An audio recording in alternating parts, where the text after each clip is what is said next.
வணக்கம் நண்பர்களே. இந்த கடந்த ஒரு வார காலமாக நம்ம இந்த விமன் ரிசர்வேஷன் இஷ்யூ சம்மந்தமாக டிஸ்கஸ் பண்ணிட்டு வரோம். ஸோ நம்ம எல்லாருக்குமே தெரியும், தமிழ்நாட்டில் ஏற்கனவே 30% இருந்த இந்த ரிசர்வேஷன் குவாண்டமை 40% ஆக்கியிருக்காங்க. ஒரு வாரத்துக்கு முன்னாடி பார்த்தீங்கன்னா இது பெரிய ஒரு பேர்னிங் இஷ்யூவாக இருந்தது. சோஷியல் மீடியாவில் பயங்கரமாக டிஸ்கஷன்லாம் போச்சு. இந்த ரிசர்வேஷனே தப்பு, விமனுக்கே ரிசர்வேஷன் வைக்கிறதே தப்பு அப்படின்ற அளவுக்கு டிஸ்கஷன் போச்சு. இப்போ எப்படி வந்திருக்கு டிஸ்கஷன் பார்த்தீங்கன்னா, ரிசர்வேஷன் தரலாம் விமனுக்கு, சொல்லப்போனால் 40% கூட இருக்கட்டும். ஆனால் அந்த ரிசர்வேஷனை கரெக்டாக டிஎன்பிஎஸ்சி அப்ளை பண்ணணும். இதுக்கு முன்னாடி அவங்க அப்ளை பண்ணலை. 30% இது வரைக்கும் இருந்த அந்த காலகட்டத்திலே சரியாக அப்ளை பண்ணலை. அதனால் இனிமேலாவது 40% இருந்தாலும் இந்த ரிசர்வேஷனை ஒழுங்காக அப்ளை பண்ணாலே போதும் அப்படின்னு இப்போ நிறைய பேர் டிஸ்கஸ் பண்ணிட்டு வராங்க. 2 நாளாக பார்த்தீங்கன்னா ஃபோன் கால்ஸ் எனக்கு வந்துச்சு ஒரு சில ஸ்டூடெண்ட்ஸ் கிட்ட இருந்து. நேற்று 2 பேர் கால் பண்ணியிருந்தாங்க. அதில் ஒரு மாணவர்கிட்ட மட்டுமே ஒரு 3/4 மணி நேரம் கிட்ட நான் டிஸ்கஸ் பண்ணேன். ஆனால் நான் கவனித்த வரைக்கும் இதை யாருமே சரி அண்டர்ஸ்டாண்ட் பண்ண மாதிரி எனக்கு தெரியல. இந்த ஆன்லைன் சோர்ஸஸில், சோஷியல் மீடியாவில் இந்த ஸ்ப்ரெட் ஆகிருக்கக்கூடிய மெசேஜஸை பார்த்து நிறைய பேர் இன்ஃப்ளூயன்ஸ் ஆகிருக்காங்க. அதே போல் இந்த 2007 அந்த நேரத்தில் ஒரு ஜட்மெண்ட் ஒன்று வந்துச்சு, தாரியா கேஸ்னு சொல்லுவாங்க, ரிசர்வேஷன் சம்மந்தமான கேஸ். அந்த கேஸை மட்டும் செலக்டிவாக எடுத்துகிட்டு அதை பார்த்துட்டு இவங்க இந்த மாதிரி ஒரு அண்டர்ஸ்டாண்டிங்கில் இருக்காங்க, புரியுதுங்களா? ஆனால் ரிசர்வேஷன்ற கான்செப்ட், பேசிக் கான்செப்டே இவங்க யாரும் அண்டர்ஸ்டாண்ட் பண்ணல. ஆனால் இனி தேதியில் இப்போ எப்படி போயிடுச்சுன்னா, இப்போ மாணவர்கள் மத்தியில் 40% ரிசர்வேஷன் இருந்தால் கூட போதும், ஆனால் அதை ஒழுங்காக இம்ப்ளிமெண்ட் பண்ணுங்க, அப்போ தான் ஆண்களுக்கு பாதிப்பு இருக்காது அப்படின்ற அளவுக்கு இப்போ வந்துட்டாங்க. இந்த சிந்தனையே முதல்ல தப்பான சிந்தனை. ஒன்று, ரிசர்வேஷனே பெண்களுக்கு வேணான்னு சொல்கிறதும் தப்பு. 40% இப்போ இருந்தால் கூட பரவாயில்ல, நாங்கள் விட்டு தரோம், இப்படியே கூட இருக்கட்டும், இன்னும் 20 வருஷத்துக்கு 30 வருஷத்துக்குன்னு சொல்கிறதும் தப்பு. அதே போல் இந்த ரிசர்வேஷன் அப்ளை ஆகக்கூடிய அந்த கான்செப்டையே புரிஞ்சுக்காம சோஷியல் மீடியாவில் பல பேர் சொல்கிறத கேட்டுட்டு நம்ம முடிவெடுக்கிறதும் தப்பு. அப்போ இளைஞர்கள் அறிவுபூர்வமாக சிந்திக்கணும். நீங்களாகவே எடுத்து படிங்க, கான்செப்டை புரிஞ்சுக்கோங்க. ஏதோ ஒரு ஜட்மெண்ட்டை வச்சு, ஏதோ 2-3 ஃபார்வேர்டை வச்சு, யூடியூப் வீடியோ வச்சு நீங்களாக இந்த மாதிரி சத்தம் போடக்கூடாது. உங்களுடைய நல்லதுக்காக நான் சொல்கிறேன். சரி, இப்போது இந்த மாதிரி பேசக்கூடியவங்க அவங்க யூஸ் பண்ணுற ஒரு வார்த்தை, இப்போ ஒரு சில நாட்களாக ரொம்ப ஃபேமஸாக இருக்க வார்த்தை என்னன்னு பார்த்தீங்கன்னா, ஹாரிசாண்டல் ரிசர்வேஷன். ஒரு 3 மாதம் முன்னாடி ஒன்றிய அரசு, மத்திய அரசு இதை வச்சு விளையாட்டு போச்சு, வார்த்தை விளையாட்டு. இப்போ ஒரு வார்த்தை விளையாட்டு வந்திருக்கு, ஹாரிசாண்டல் ரிசர்வேஷன். யாரை காட்டிலும் ஹாரிசாண்டல் ரிசர்வேஷன். ஃபோன் பண்ணுறாங்க பையன், எடுத்தோன்னே ஹாரிசாண்டல் ரிசர்வேஷன் சத்தம் போட்டு கத்துறாங்க. கவனிங்கன்னா கவனிக்க கூட அவங்களுக்கு பொறுமை இல்லை. இந்த மாதிரி நிலையில தான் யங்ஸ்டர்ஸ் இன்றைக்கி நிறைய பேர் இருக்காங்க, அன்ஃபார்ச்சுனேட்டாக. சரி, இப்போ இந்த ஹாரிசாண்டல் ரிசர்வேஷனுங்கிறது என்ன, அதை நான் சொல்கிறேன். ஹாரிசாண்டல் ரிசர்வேஷன், வெர்டிக்கல் ரிசர்வேஷன், இதுக்கு ரெண்டுக்குள்ளே இருக்க வித்தியாசம் என்ன, இதை ஒரு சிம்பிள் எக்ஸாம்பிள் மூலமாக நான் எக்ஸ்பிளைன் பண்ணுறேன். இதை நல்லா புரிஞ்சுக்கிட்டு நீங்களாகவே இதுக்கு முன்னாடி வந்த நோட்டிஃபிகேஷன் ரிசல்ட் எல்லாம் எடுத்து கிராஸ் செக் பண்ணுங்கள். அப்படி டிஎன்பிஎஸ்சி உண்மையாலேயே தப்பாக ரிசர்வேஷன் அப்ளை பண்ணி இருந்தால் தாராளமாக கேஸ் போடுங்க. அப்படி தப்பாக பண்ணியிருந்தாங்கன்னா 100% மாணவர்களுக்கு சாதகமாக தான் ஜட்ஜ்மெண்ட் வரும். இதில் எந்த விதமான சந்தேகமும் இல்லை. ஆனால் அதுக்கு முன்னாடி தயவு செஞ்சு இந்த மாதிரி கூச்சல் போடாமல் புரிஞ்சுக்கோங்க. கான்செப்டை புரிஞ்சுக்கிட்டு ஏதோ 1-2 டாக்குமெண்ட்டை வச்சு பேசாமல் கான்செப்டை ஓவராலாக புரிஞ்சுக்கிட்டு எடுத்து நீங்களாக பாருங்கள். டிஎன்பிஎஸ்சி நோட்டிஃபிகேஷன் ரிசல்ட்டை பார்த்து கிராஸ் செக் பண்ணுங்கள். சிம்பிளான மேத்தமெட்டிக்ஸ் தான். இதை எப்படி பண்ணணும்னு நான் சொல்லித்தரேன். அதை செக் பண்ணி ஒருவேளை டிஎன்பிஎஸ்சி உண்மையாலே தப்பு பண்ணியிருக்காங்க அப்படின்னு நீங்கள் உணர்ந்தீங்கன்னா ஒரு சில ஆயிரங்கள் செலவு பண்ணிங்கன்னா போதும். ஒரு 100 பேர் ஒன்றா சேருங்க, ஒரு வக்கீலை வைங்க, கேஸ் போடுங்க. நீங்கள் சொல்கிற மாதிரி தப்பாக ரிசர்வேஷன் அப்ளை பண்ணியிருந்தால் 100% மாணவர்களுக்கு சாதகமாக தான் ஜட்ஜ்மெண்ட் வரும். சரியா? இந்த விவகாரத்தில் நானும் உங்களுக்கு ஹெல்ப் பண்ண ரெடியாக தான் இருக்கேன். ஆனால் முதல்ல தயவு செஞ்சு நான் சொல்கிறத லிசன் பண்ணணும். இதுக்கு முன்னாடி கண்ட சோர்ஸஸில் லேர்ன் பண்ண விஷயங்களை மைண்ட்லேருந்து தூக்கி போட்டுட்டு ஒரு 5 நிமிஷம் நான் சொல்கிறத பொறுமையாக ஒத்து கவனிங்க. சரி, இப்போ இந்த ஹாரிசாண்டல் ரிசர்வேஷன், வெர்டிக்கல் ரிசர்வேஷன் இதெல்லாம் நம்மளாக வச்சுருக்கக்கூடிய வார்த்தைகள், புரியுதா? இது நம்மளுடைய அண்டர்ஸ்டாண்டிங்காக நாமளாக யூஸ் பண்ணுற வார்த்தை. வெர்டிக்கல் ரிசர்வேஷன் ஒரு ரிசர்வேஷன் இந்தியாவில் கிடையாது. ஹாரிசாண்டல் ரிசர்வேஷன் ஒரு ரிசர்வேஷன் இந்தியாவில் கிடையாது. கான்ஸ்டியூஷனை வச்சு தான் ரிசர்வேஷனை கொண்டு வந்திருக்காங்க. ரிசர்வேஷன்றது ஒரு ஒட்டுமொத்தமான கான்செப்டாக பார்க்கணும். நான் சொல்கிறது புரியுதா?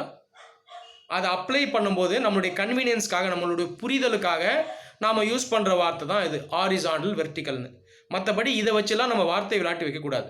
Vertical reservation, diagonal reservation, horizontal reservation இப்படியெல்லாம் பேசக்கூடாது. புரியுதா? ரிசர்வேஷன் நான் சொன்னது போல் கான்ஸ்டியூஷனல் பேசிஸை வச்சு தான் நம்ம தரோம். இந்தியன் கான்ஸ்டியூஷன் இருக்கு இல்லையா, அரசியலமைப்பு, அதில் இருக்க ஆர்டிகல்ஸை மையமாக வச்சு தான் எல்லா விதமான ரிசர்வேஷனும் இருக்குது. புரியுதா? சோஷியல் அண்ட் எக்கனாமிக் க்ரைட்டீரியா வச்சு தான் அந்த காலத்தில் ரிசர்வேஷன் கொண்டு வந்தோம். எஸ்சி எஸ்டிக்கு கொண்டு வந்தாங்க, அப்புறம் ஓபிசிக்கு எடுத்துகிட்டு வந்தாங்க, இப்போ இடபிள்யூஎஸ்க்கு வந்திருக்கு. ஓகேங்களா? இது இல்லாமல் மற்ற சில கேட்டகிரிஸ்லேயும் ரிசர்வேஷன் இருக்குது, விமனுக்கு இருக்குது, இதெல்லாம் இருக்குது. பட் இன் எனி கேஸ் எல்லாமே கான்ஸ்டியூஷனல் பேசிஸை வச்சு தான் கொண்டு வரப்பட்டது. ஒரு மாணவர்கிட்ட நேற்று பேசினா அவர் சொல்கிறாரு, ஹாரிசாண்டல் ரிசர்வேஷன் அப்படிங்கிறது தனி ரிசர்வேஷன், சைடு ரிசர்வேஷன். சிம்பிளாக சொல்ல போனால் ஒரு எக்ஸ்ட்ரா ரிசர்வேஷன். இந்த சொச்ச மிச்சம்னு சொல்லுவாங்க இல்லையா, இந்த மார்க்கெட்டுக்கு போய் நம்ம ஃப்ரூட்ஸ் வெஜிடபிள்ஸ் வாங்கினா எக்ஸ்ட்ரா கொஞ்சம் தருவாங்க பாருங்கள், அந்த மாதிரி ரிசர்வேஷன்ற மாதிரி இந்த அண்டர்ஸ்டாண்டிங் வச்சுருக்காங்க இந்த நிறைய மாணவர்கள். இந்த ஹாரிசாண்டல் ரிசர்வேஷன் சொல்கிறோம் இல்லையா, அதுவுமே ரிசர்வேஷனுக்குள்ளே தான் வரும். நான் சொன்னது போல் நம்மளுடைய அண்டர்ஸ்டாண்டிங்காக, கன்வீனியன்ஸ்க்காக இந்த வார்த்தைகளை வச்சுருக்கோம். இதுவும் ரிசர்வேஷன் தான். உதாரணத்துக்கு விமன் ரிசர்வேஷனுமே கான்ஸ்டியூஷனல் பேசிஸை வச்சு தான் நம்ம எடுத்துகிட்டு வந்திருக்கோம். இதை புரிஞ்சுக்கணும். ஓகேங்களா? ஃபிசிக்கலி சேலஞ்சு பீப்புள் அந்த ரிசர்வேஷனாக கான்ஸ்டியூஷனல் பேசிஸை வச்சு தான் நம்ம கொண்டு வந்திருக்கோம். அதனால் இந்த வார்த்தை விளையாட்டை விட்டுறணும். ஒட்டு மொத்தமாக கான்செப்டை வச்சு தான் நம்ம பார்க்கணும். சரி, இப்போ நான் சிம்பிளாக எல்லாருக்கும் அண்டர்ஸ்டாண்ட் ஆகிற மாதிரி நான் சொல்கிறேன். முதல்ல வெர்டிக்கல் ரிசர்வேஷன். முதல்ல வெர்டிக்கல் ரிசர்வேஷன். வெர்டிக்கல்னு நம்ம எதை சொல்கிறோன்னா, இந்த சோஷியல் எக்கனாமிக் க்ரைட்டீரியாவை பேஸாக வச்சு இருக்கக்கூடிய முக்கியமான categories of reservation in India. மெயினாக SC reservation, ST reservation, OBC, EWS reservation. இந்த ரிசர்வேஷனை நம்ம வெர்டிக்கல்னு சொல்கிறோம். ஏன் வெர்டிக்கல்னு சொல்கிறோம்? வெர்டிக்கல்னு ஒன்று கிடையாது, அண்டர்ஸ்டாண்டிங்காக சொல்கிறோம். புரியுதுங்களா? ஓவரால் வேகன்சிஸை மேலேருந்து வெட்டி எடுத்தால் எப்படி இருக்கும், ஒரு காலமாக வெட்டி ஒரு பிளாக்காக வெட்டி எடுத்து அப்படி இருக்கும், அந்த அண்டர்ஸ்டாண்டிங்க்கு தான் வெர்டிக்கல்னு சொல்கிறோம். ஸோ இது வந்து முக்கியமான reservation category, larger reservation. So இதுதான் பேஸ் ரிசர்வேஷன். ஸோ இந்த எஸ்சி எஸ்டி ஓபிசி இடபிள்யூஎஸை நாம் வெர்டிக்கல் ரிசர்வேஷன் சொல்கிறோம். இது இல்லாமல் இந்த ஒரு கேட்டகரிக்குள்ளே ஒரு வெர்டிக்கல் பிளாக்குள்ளேயே சப் கேட்டகரி இருக்கும். உதாரணத்துக்கு விமன் ரிசர்வேஷன் இந்தியாவில் நிறையா ஸ்டேட்ஸில் இருக்குது. இந்த விமன் ரிசர்வேஷனை எப்படி அப்ளை பண்ணுவாங்கன்னா, ஒரு வெர்டிக்கல் கேட்டகரிக்குள்ளேயும் சப் கேட்டகரியாக இந்த விமன் ரிசர்வேஷனை தருவாங்க. அதனால் இது ஹாரிசாண்டல்னு சொல்கிறோம். வெர்டிக்கலுக்குள்ளே ஹாரிசாண்டலாக வெட்டி எடுக்கிறாங்க. நான் சொல்கிறது புரியுதா? ஒரு கேக்கை வெட்டினா எப்படி இருக்கும், அந்த மாதிரி சிம்பிளான எக்ஸாம்பிள் சொல்கிறேன். இதுதான் புரிஞ்சுக்கணும்.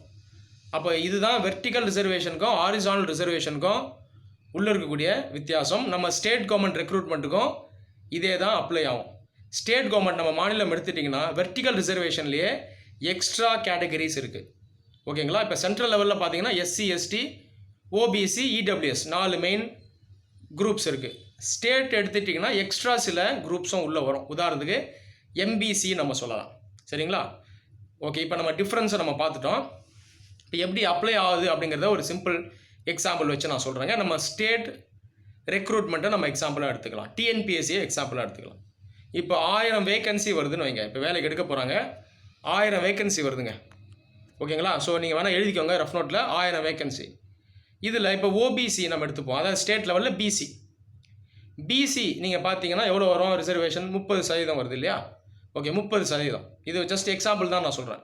அப்போ 1000 வேகன்சியில் 30% வெர்டிக்கல் ரிசர்வேஷன் யாருக்கு கொடுத்துடணும்? பிசிக்கு கொடுத்துடணும். அப்போ எவ்வளோ போகும்? 1000ல் 300 போயிடும் பிசிக்கு. இப்போ வெர்டிக்கல் முடிஞ்சு போச்சா?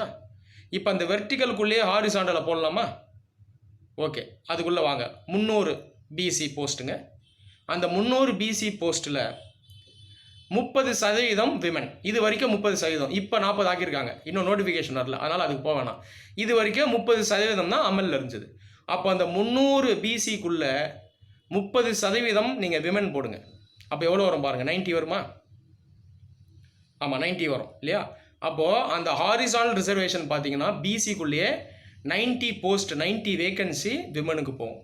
ஸோ இப்படி தான் டிவைட் பண்ணுவாங்க. இதை நோட்டிஃபிகேஷன் வரும்போதே அனௌன்ஸ் பண்ணிடுவாங்க. புரியுதா? நோட்டிஃபிகேஷன் வரும்போதே அனௌன்ஸ் பண்ணுறாங்கன்னா என்ன அர்த்தம்னா, இந்த ரிசர்வ் கேட்டகரியில் இந்த அளவுக்கு ரிசர்வேஷன் இருக்குன்றதை சொல்கிறாங்க. சரியா? இதுதான் புரிஞ்சுக்கணும். இதை ஃபில் பண்ணுவாங்க. ரிசல்ட் முடிஞ்சோடனே ஃபில் பண்ணுவாங்க, அவ்வளோதான்.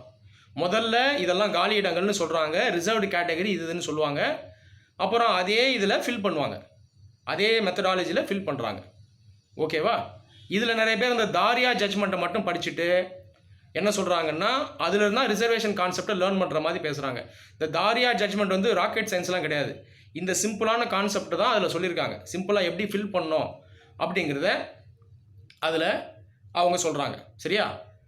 ஸோ அடுத்தது இப்போ ஓவரால் வெர்டிக்கல் ரிசர்வேஷன், இதில் வேக்கன்சியை உள்ளே எப்படி கொண்டு வருவாங்க அப்படின்றத நான் சொல்கிறேன். வெர்டிக்கல் ரிசர்வேஷனுக்குள்ளே ஹாரிசாண்டல் ரிசர்வேஷனை எப்படி ரொப்புவாங்க அப்படிங்கிறத நான் சொல்கிறேன். சரி, இப்போது 1000 வேக்கன்சி இருக்குது, ஏற்கனவே பார்த்தாச்சு. அதில் 30% பிசி. இப்போ இதில் நீங்கள் ஒத்து கவனிச்சிங்கன்னா, நீங்கள் ஒரு பிசி மாணவராக இருக்கீங்கன்னு வைங்க. பிசி மாணவராக இருக்கக்கூடிய ஒருத்தர் மார்க் அதிகம் எடுத்தால் ஜென்ரல் கேட்டகரியில் போயிடுவார். புரியுதா? அப்போ அவர் ஜென்ரல் கேட்டகரி ஸ்டூடெண்ட்டாக தான் எடுப்பாங்க செலக்ட் ஆகும்போது. அப்போ என்ன புரிஞ்சுக்கணும்னா, 30%ன்றது குறைஞ்சபட்சம் பிசிக்கு ஒதுக்கப்படணும். அது இல்லாமல் எக்ஸ்ட்ரா பிசி ஆட்கள் எக்ஸ்ட்ரா அதிகமாக மார்க் எடுத்தால் அவங்க ஜென்ரல் கேட்டகரியிலையும் செலக்ட் ஆவாங்க. சொல்கிறது புரியுதுங்களா? இதுதான் வெர்டிக்கல் ரிசர்வேஷன் அப்ளை ஆகக்கூடிய முறை. இதே கான்செப்ட் தான் ஹாரிசானல் ரிசர்வேஷனுக்குள்ளேயும் அப்ளை ஆகும். நான் சொன்னது போல் ரிசர்வேஷன் கான்செப்ட் ஒன்று தான், அப்ளிகேஷன் கான்செப்டும் ஒன்று தான். பேர் தான் நம்ம அண்டர்ஸ்டாண்டிங்காக ஹாரிசானல் வெர்டிக்கல்னு வச்சுருக்கோம். சரி, இப்போ ஹாரிசானலுக்குள்ளே எப்படி ரொப்புவாங்கன்றது நான் சொல்கிறேன். பிசிக்குள்ளே எவ்வளோ போஸ்ட் இருக்குங்க? 300 இருக்குது. அதில் 90 ஹாரிசானல் ரிசர்வேஷன் வந்து விமன். இப்போ 300 இருக்கு இல்லையா பிசி, அந்த பிசிக்குள்ளேயே எப்படி பண்ணுவாங்கன்னா, ஃபஸ்ட்டு மெரிட் லிஸ்ட் வந்துடும். அந்த மெரிட் லிஸ்ட்டு அந்த 300 பேருக்கு இருக்கும். அந்த 300 பேரில் குறைஞ்சபட்சம் 90 இருக்கணும். ஏன்னா விமனுக்கு ஹாரிசானல் ரிசர்வேஷன் 90. அப்போது 90 கண்டிப்பாக விமனுக்கு அதுக்குள்ளே ஒதுக்கிடணும், 30% ஒதுக்கிடணும். மிச்ச 70% பிசிக்குள்ளேயே ஓப்பன் மெரிட். அந்த 70%க்குள்ளேயே கூட பிசி பெண்கள் அதிகமாக மார்க் எடுக்கிறாங்கன்னா அதுக்குள்ளேயே வருவாங்க. அந்த ஓப்பனாக இருக்கக்கூடிய 70%க்குள்ளேயும் பெண்கள் வரலாம். அப்போ நீங்கள் என்ன புரிஞ்சுக்கணும்னா, பிசிக்குள்ளேயே மினிமம் 30 பெண்களை என்ஷோர் பண்ணணும். ஆனால் ஒருவேளை 40 அதுக்கு மேலே 40%, 50% பெண்கள் அதுக்குள்ளே செலக்ட் ஆனாங்கன்னா கூட அவங்களும் உள்ளே தான் இருப்பாங்க, அவங்கள வெளியே எடுக்க மாட்டாங்க. மினிமம் 30% பெண்கள் உள்ளே இருக்கணும், 30% மினிமம் இருக்கணும். ஒருவேளை 28% தான் இருக்காங்கன்னா மிச்சம் 2% வர்ற வரைக்கும் அந்த பிசி லிஸ்ட் 300 பேர் இருக்காங்கல்ல, அதில் அடியில் இருக்கக்கூடிய ஆண்களை வெளியே எடுத்துட்டு 30% வர்ற வரைக்கும் உள்ள பெண்களை கொண்டு வந்து 30% மினிமம் என்ஷோர் பண்ணணும். இதுதான் சிஸ்டம். இது பேசிக்கான சிஸ்டம். இது ராக்கெட் சயின்ஸ் கிடையாது, பேசிக் லாஜிக். இதை தான் அந்த தாரியா கேஸில் சொல்லியிருப்பாங்க. அது வந்து தனியாக ஏதோ ஸ்பெஷலாலாம் சொல்லலை. புரியுதா? நிறைய பேர் நீங்கள் என்ன பண்ணுறீங்க, அந்த ஜட்ஜ்மெண்ட்டை மட்டும் வச்சுட்டு அதில் எதுவும் ஸ்பெஷலாக சொன்ன மாதிரி, புது ஃபார்முலா சொன்ன மாதிரி அது பேசுகிறீங்க. அது தப்பு. இது பேசிக் கான்செப்ட் தான். இதுதான் ஜட்ஜ்மெண்ட்டில் சொல்லப்பட்டிருக்கு. அந்த ஜட்ஜ்மெண்ட்டில் ஸ்பெசிஃபிக்காக சொன்ன விஷயம் என்னென்னா, அந்த ரெக்ரூட்மெண்ட்டில், ராஜஸ்தான் ரெக்ரூட்மெண்ட்டில் பார்த்தீங்கன்னா மேல் அப்படின்ற கேட்டகரியாக அவங்க போட்டிருக்காங்க. ரெக்ரூட்மெண்ட்டில் மேல்னு தனியாக இவ்வளோ போஸ்ட்டு, ஃபீமேல் இவ்வளோ போஸ்ட்டுன்னு சொல்லியிருக்காங்க. அதை தான் சொல்லக்கூடாதுன்னு அந்த ஜட்ஜ்மெண்ட் சொல்லிச்சு. நான் சொல்கிறது புரியுதா? ஏன்னா மேல் அப்படிங்கிறது ஓப்பன் கேட்டகரியில் அவங்க வருவாங்க.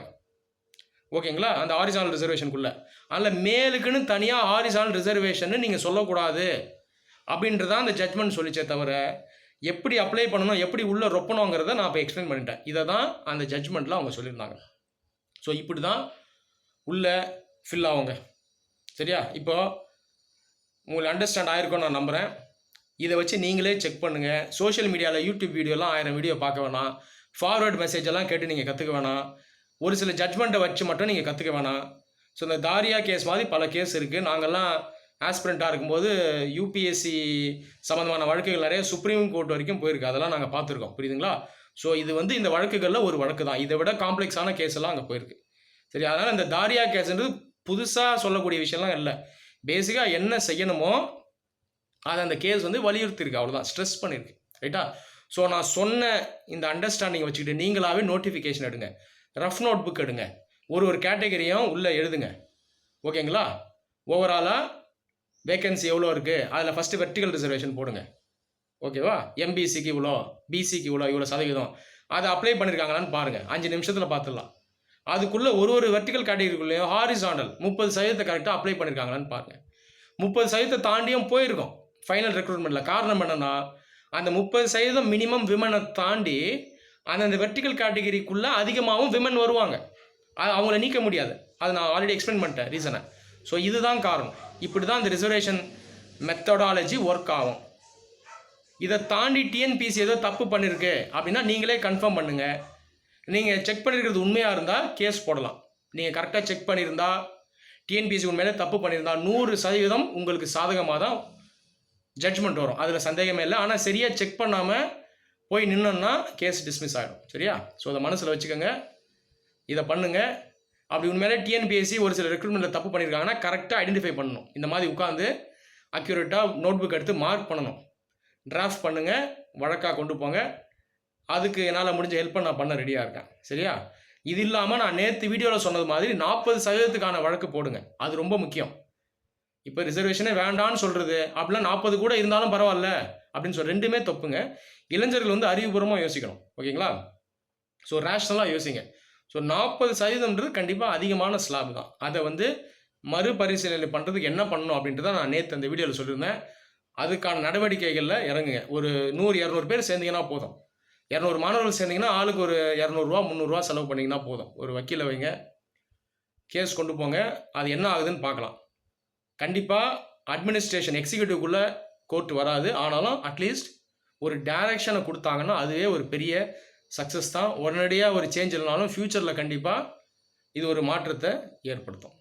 சரி, இப்போ இந்த ஹாரிசாண்டல் ரிசர்வேஷன் இந்த வார்த்தை விளையாட்டு இதோட ஓஞ்சிடணும் அப்படின்னு நான் நம்புகிறேன். இந்த வார்த்தைகளை வச்சு விளையாடாமல் கான்செப்டை புரிஞ்சுட்டு அறிவுபூர்வமாக யோசிங்க. நான் சொன்ன அந்த கான்செப்டை வச்சு நீங்களாகவே செக் பண்ணுங்கள். இந்த ஹாரிசாண்டல் ரிசர்வேஷனையும் வெர்டிகல் ரிசர்வேஷனையும் தப்பாக அப்ளை பண்ணியிருந்தாங்கன்னா தாராளமாக நீங்கள் கேஸ் போடலாம். சந்தேகமே இல்லை. 100%, 1000% உங்களுக்கு சாதகமாக தான் ஜட்ஜ்மெண்ட் வரும். பட் நீங்கள் தப்பாக சொன்னீங்கன்னா ஒன்றும் பண்ண முடியாது. சரியாக செக் பண்ணாமல் ராங்காக அப்ளை பண்ணிட்டாங்க வெர்டிகல் ரிசர்வேஷனையும் ஹாரிசாண்டல் ரிசர்வேஷனும் நீங்கள் தப்பாக சொன்னீங்கன்னா அது யூஸ் இல்லை. சரியா? அதனால் நீங்கள் கரெக்டாக புரிஞ்சு செயல்படுவீங்கன்னு நான் நம்புகிறேன். நன்றி.